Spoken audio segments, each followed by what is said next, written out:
Relax, I'm just keeping my options open, she said while messaging other guys in front of me. So I closed mine to her. Now she's shut out of my life completely. Hey viewers, before we move on to the video, please make sure to subscribe to the channel and hit the like button if you want to see more stories like this. Thanks. I've always been the kind of guy who values consistency over chaos. I grew up watching my parents build a life together from nothing. They weren't flashy, but they had each other's backs, and I wanted that same kind of loyalty. So when I started dating Alyssa, I thought I'd finally found it. She was magnetic, the kind of girl who could walk into a room and everyone would notice. She had this laugh that turned heads, and when she looked at you, it felt like you were the only person in the world. At least, that's how it felt in the beginning. We started dating in college. I was working 2 part-time jobs to cover tuition and bills, while she was still figuring out what she wanted to do. I didn't mind helping her out, paying for dinners, covering some rent when she was short. I told myself that's what you do when you love someone. You support them until they get on their feet. For the first year, things were good. She seemed to appreciate me.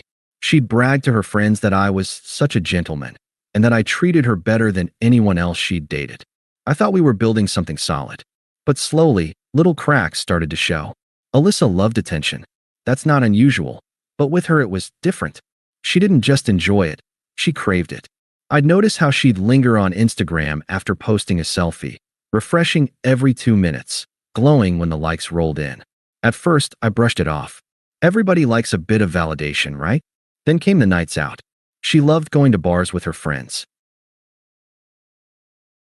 I wasn't controlling. I never tried to stop her, but I'd see pictures later where she was draped over some guy's shoulder, holding drinks other men bought for her. When I asked about it, she'd laugh. Oh, come on, Daniel. It's harmless. You know I'm coming home to you. I wanted to believe her. And for a while, I did. Still, something about the way she brushed off my concerns stuck with me. It was like she thought I'd always be there no matter what, like my loyalty was guaranteed and unshakable.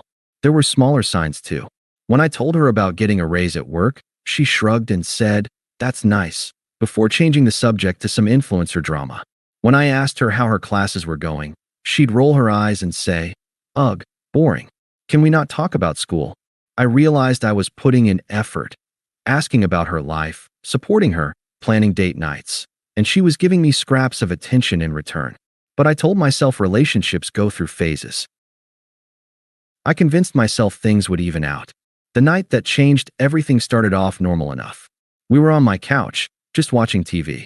I was halfway through telling her about a project I was working on when I noticed she wasn't listening. Her phone screen was lighting up every few seconds, and she was grinning. "Who's that?" I asked, trying to keep my voice casual. She barely looked up. "Oh, just a friend." I glanced at the screen, and it was obvious from the tone of the messages that it wasn't just friendly. Compliments, winky faces, things no one would send if it was platonic. "Alyssa," I said slowly, "are you seriously texting another guy like that while we're sitting here together?" She laughed. Actually laughed. Like I'd just said the dumbest thing in the world. "Relax, Daniel. I'm just keeping my options open." And in that moment, everything I thought I knew about her, about us, shifted. I froze when she said it. "Keeping your options open?" I repeated, sure I must have misheard. She didn't even look up from her phone. Her thumbs tapped out a reply, and then she tossed it onto the cushion like it was no big deal. "Yeah, what's the big deal? Everyone does it." My chest tightened. "No, Alyssa, everyone doesn't do that. Not if they're in a serious relationship." She finally turned to me, her eyes wide with mock innocence. "Daniel, you're acting jealous over a couple of texts. It's not like I'm sleeping with him." I couldn't believe what I was hearing. "You're flirting with another guy while sitting next to me. You don't think that's disrespectful?" She rolled her eyes so hard it was like I'd just asked her to solve advanced calculus. "You're so dramatic. Look, I'm 23. I'm not dead. Guys are going to message me. If I flirt a little, it's harmless. It doesn't change the fact that I'm with you, does it?" I stared at her, trying to wrap my head around how casual she was about it. "Harmless? You literally just told me you're keeping your options open. What am I, a placeholder until something better shows up?" Her smirk was the kind of thing that burns itself into your memory. "Don't act like you wouldn't be lucky if that was the case. At least you'd still get to say you had me for a while." I don't think she realized how much that sentence cut. For 2 years, I'd been pouring myself into this relationship, working extra shifts so she didn't have to stress about bills, planning little trips when I could afford it, standing by her when she bounced between majors and jobs. And now she was telling me I should be grateful just to have had a seat at the table. You actually believe that, don't you? I said quietly. She shrugged, like she was bored. Daniel, chill. You're too uptight. I need someone who can keep up with me, not get all insecure because I talked to a couple of guys. I leaned back against the couch, staring at her like I was seeing her for the first time. Insecure, I said slowly. You're sitting here flirting with other men right in front of me, and when I say it hurts, you call me insecure. That's not normal, Alyssa. That's not love. For a second, I thought she might soften, that she'd see how serious I was. But instead, she crossed her arms and smirked again. You'll get over it. You always do. That broke something in me. Not in the loud, screaming way. Not in the begging, tearful way. Just something inside me went quiet. I stood up. She frowned. Where are you going? To bed, I said simply. I've got an early shift tomorrow. She scoffed. Wow. Way to be dramatic. Fine, whatever. She grabbed her phone again, already smiling at the screen like nothing had happened. And that was the moment I knew. She didn't take me seriously. She didn't respect me. And if I stayed, nothing would ever change.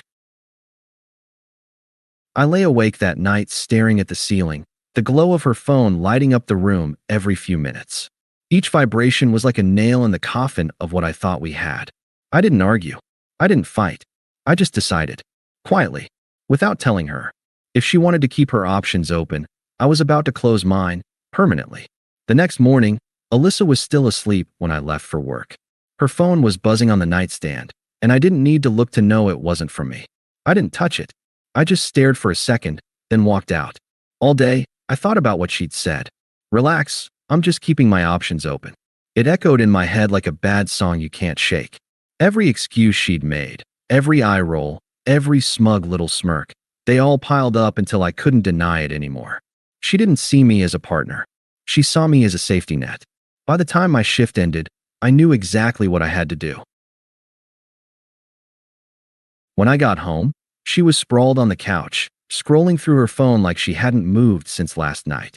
She looked up, gave me a quick smile, and went right back to whatever conversation she was having. Hey, I said, setting my bag down. We need to talk. She groaned. Oh my God, not this again. Yes, I said quietly. This again. She tossed her phone on the coffee table with exaggerated frustration. Daniel, you're seriously overreacting. I already told you, I wasn't doing anything wrong. You're making this into some big betrayal when it was just texting. I sat down across from her, keeping my voice calm. It wasn't just texting. It was disrespect. You told me, to my face, that you're keeping your options open. Do you have any idea what that sounds like? She waved a hand like she was brushing off dust. It sounds like I'm 23 and not ready to settle down like some boring old couple. God, you act like we're married. We've been together for 2 years, I said. I thought we were building towards something real. I thought you wanted that too. She snorted. Yeah, well, maybe I don't want to lock myself down so early. Sorry if that makes me a villain in your little perfect family fantasy. I let out a slow breath. So what am I to you then? Just practice? She tilted her head, lips curling into that smirk I was starting to hate. Don't be so sensitive. You're comfortable, reliable. It's nice having someone like you around. But I'm not going to stop living my life just because you're insecure. That was it. The final confirmation. I wasn't her partner. I was her placeholder. I stood up. If I'm just one of your options, Alyssa, then I'd rather not be on the list at all. Her smile faltered. What's that supposed to mean? It means we're done, I said. I'm not going to compete for a spot in my own relationship. She stared at me, like she was waiting for me to crack a grin and say I was kidding. When I didn't, she laughed, sharp mean. You're really going to throw away 2 years over a few harmless texts? I shook my head. No, I'm walking away because you don't respect me. And you never will. For the first time, her voice sharpened. You think you're going to find someone better than me? Good luck, Daniel. You'll come crawling back. You always do. I looked at her, really looked at her, and all I felt was relief. No, Alyssa, this time I won't. I picked up my bag, walked to the door, and didn't look back. She didn't chase me.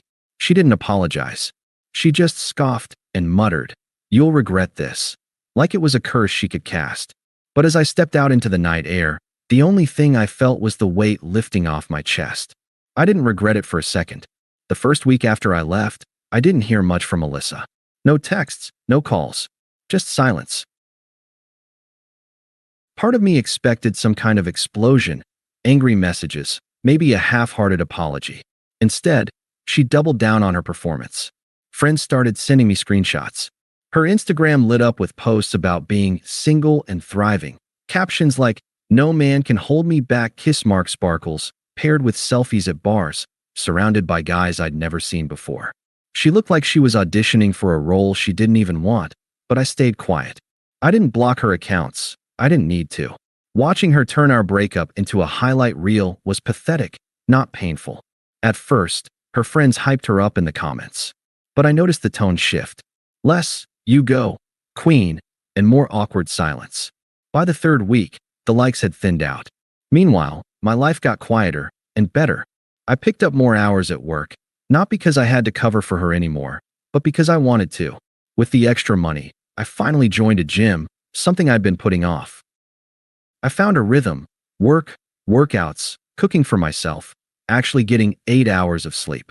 It was simple, but it felt good. And here's the thing. Without Alyssa's constant drama, my world felt peaceful. I didn't realize how much emotional noise she created until it was gone. But her world? It was starting to crack. A mutual friend told me Alyssa had latched onto one of the guys she'd been texting that night on my couch. At first, she flaunted him around, posting stories of them out at clubs, kissing in the corner of some grainy video. But within a month, those posts vanished. He ghosted her, my friend said. Apparently, he never wanted anything serious. Just used her for a few nights of fun. I wasn't surprised. Alyssa always believed attention equaled affection. She never stopped to think that not everyone valued loyalty the way I did. After that, the pattern repeated.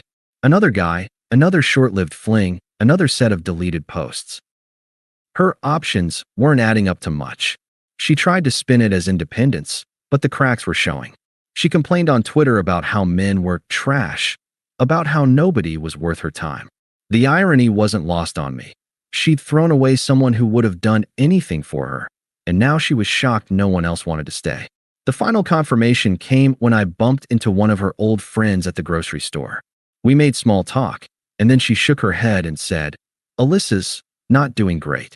She kind of burned a lot of bridges. Even her friends are tired of the drama." I nodded, but inside I felt something I hadn't felt in months: closure. Because while Alyssa's world was shrinking, mine was expanding. At work, I'd been promoted to team lead.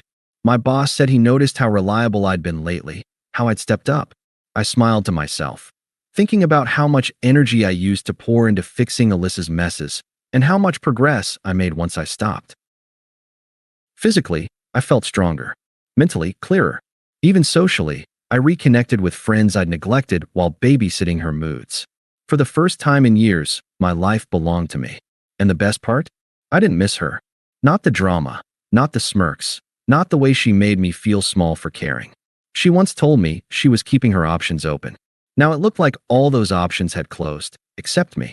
And I knew it was only a matter of time before she came knocking. It didn't take long before my prediction came true. One night after work, I sat down with dinner when my phone buzzed. The name on the screen made me laugh out loud. Alyssa. Her message was short, almost casual. "Hey, just checking in. How've you been?" I didn't reply. A few hours later, another one came. "You probably think I'm crazy, but I miss you. Can we talk?" Still, I said nothing. Silence felt better than any words I could have given her. By the next morning, she was less subtle. "I know I messed up, but you're the only one who really got me. Those other guys were a joke compared to you. Please, can we just meet up for coffee?" I put the phone down, shook my head, and went to the gym. The messages kept coming, each one more frantic than the last. "Daniel, you don't get it. I was just keeping my options open because I was scared. You're the only real option I ever had. Don't do this. Don't throw away what we had. I'll change. I swear. Please answer me. I feel like I'm going insane without you." I never once typed a response. After a week of silence, the tone flipped again. I came home from work one evening to see a car parked outside my apartment complex. Alyssa was leaning against it, arms crossed, like she'd been rehearsing a scene in her head. "Daniel," she called as I walked by. "Come on, You're really not going to talk to me? I kept walking. She hurried to catch up. I was stupid, okay? I know that. But you can't just erase me like this. You know you still care. I turned, finally meeting her eyes. Calm, steady. No, Alyssa. I cared once. But you made it clear I wasn't enough. And I'm not going back to that. Her smirk faltered. For the first time, she looked rattled. So that's it. You're just going to throw us away like we were nothing. I gave a small shrug. You already did that. I'm just finishing what you started. She went quiet. I walked inside and shut the door behind me. That night, she sent one last Hail Mary. I'll wait for you. I don't care how long it takes. I know you'll come back. But I didn't. Weeks turned into months, and her attempts grew weaker. An occasional hey text that I ignored. A friend request on a new account after I'd muted her old one. Rumors from mutuals that she'd been venting about me at parties, painting herself as the victim. It didn't matter. Because the truth was simple, I wasn't angry anymore. I wasn't even bitter. I was free. She once told me she was keeping her options open. Well, she opened every door but the one that mattered, and now she was standing outside mine, locked out for good. And me? I was already gone. Months passed, and life felt steady again. My routines became mine alone. I worked out. I cooked for myself. I went out with friends without having to worry about whose text I'd have to answer or what game I had to play to keep someone else satisfied. Then one Saturday morning, I ran into a mutual friend, Sarah, at the grocery store. She gave me a look that was half amused, half sympathetic. You won't believe it, she said, lowering her voice like she was about to spill state secrets. Alyssa's living with her sister now. The guy she left you for? Yeah. Apparently he bailed after maxing out her credit cards. She's been crying to everyone that she made a mistake. I nodded, tossing a pack of coffee into my cart. I'm not surprised. Sarah tilted her head. She's been asking about you. Said she's still in love with you. I gave a small laugh. She's in love with the idea of me. The version she thought would still be waiting when everything else fell apart. Sarah smiled. You're really over it, huh? Completely, I said, and I meant it. That night, as if on cue, Alyssa finally tried again. One last desperate message. Daniel, I don't know how else to say this. I screwed up. I thought I was protecting myself, but I only ruined the best thing I ever had. Please, I need you. I don't care what happened. I just want us again. I stared at the words for a long moment. Once, they might have gutted me. Now, they barely registered. For the first time since it all happened, I actually typed back. Alyssa, you told me I was just a backup plan. You wanted your options open. Well, now they're wide open, and I'm not one of them. I don't hate you. I don't wish you harm. But you don't belong in my life anymore. Goodbye. I hit send, then blocked her number for good. No anger. No drama. Just silence, finally permanent. The thing about betrayal is that it makes you question yourself first. You wonder if you weren't enough, if you could have done something differently. But the truth is, people reveal themselves in their choices. And Alyssa revealed exactly who she was when she told me I was just an option. I didn't lose her. She lost me. And the best part? I didn't have to do anything for karma to catch up. Life handled that all on its own. Now, when I think back, I don't feel bitterness or regret. I feel relief.